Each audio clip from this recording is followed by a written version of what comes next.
हाय दोस्तों, आज की कहानी हर मुश्किल का हल अकबर बीरबल। वीडियो स्टार्ट होने से पहले हमारे चैनल को जरूर सब्सक्राइब कर ले। चलिए वीडियो स्टार्ट करते हैं। बादशाह अकबर कामकाज के अलावा भी कई चीज़ों के बारे में बीरबल से बातचीत किया करते थे। ऐसे ही बैठे बैठे एक दिन बादशाह ने बीरबल से पूछा कि इस दुनिया में सबसे बड़ा हथियार तुम्हारे हिसाब से कौन सा होता है। इस बात के जवाब में बीरबल ने कहा कि संसार में आत्मविश्वास से बड़ा हथियार कुछ और नहीं हो सकता है। यह बात अकबर के समझ में नहीं आई, लेकिन फिर भी उन्होंने कुछ नहीं कहा। उनके मन में हुआ कि समय आने पर इस बात की परख की जाएगी। कुछ दिनों बाद राज्य में एक हाथी बेकाबू हो गया। पता करने पर समझ आया कि वो पागल हो गया है। उसे कर्मचारियों ने जंजीरों से जकड़ लिया था। इसकी खबर जैसे ही बादशाह को पहुंची तो उन्होंने सीधे महावत से कहा कि जब भी तुम्हें बीरबल आता दिखे, हाथी की जंजीरों को खोल देना। यह सुनकर महावत हैरान हो गया, लेकिन बादशाह का आदेश था, इसलिए सिर झुकाकर चला गया। अब अकबर ने बीरबल को महावत के पास जाने के लिए कहा।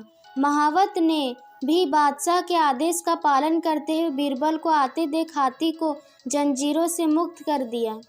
बीरबल को इस बात की खबर नहीं थी, इसलिए वह आराम से चल रहे थे। तभी उनकी नज़र हाथी पर पड़ी। जैसे ही उन्होंने देखा कि हाथी उनकी ही तरफ आ रहा है, वो कुछ समझ नहीं पाए। कुछ ही देर में उनके दिमाग में हुआ कि बादशाह ने मेरी आत्मविश्वास वाली बात को परखने के लिए ही इस हाथी को मेरे पीछे छोड़ने का आदेश दिया होगा। अब बीरबल इधर उधर भागने की सोच रहे थे, लेकिन ऐसा कुछ नहीं हो पाया। सामने से हाथी आ रहा था और अगल बगल में भागकर जाने की जगह नहीं थी। इतने में हाथी बीरबल की काफ़ी करीब पहुंच गया। तभी बीरबल ने सामने एक कुत्ते को देखा और उसे टांगों से पकड़कर हाथी की तरफ फेंक दिया। कुत्ते चीखते हुए हाथी से टकराया।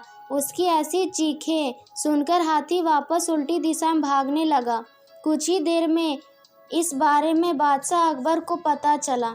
तब जाकर उन्होंने माना कि आत्मविश्वासी मनुष्य का सबसे बड़ा हथियार है। दोस्तों, हमें इस कहानी से यह सीख मिलती है कि इंसान समय से पहले उम्मीद ना छोड़े तो परेशानी से बाहर निकला जा सकता है। इसी तरह अमेजिंग स्टोरीज़ के लिए हमारे चैनल को लाइक, सब्सक्राइब और शेयर जरूर करें। और आपको यह कहानी कैसी लगी जरूर कमेंट करके बताएं।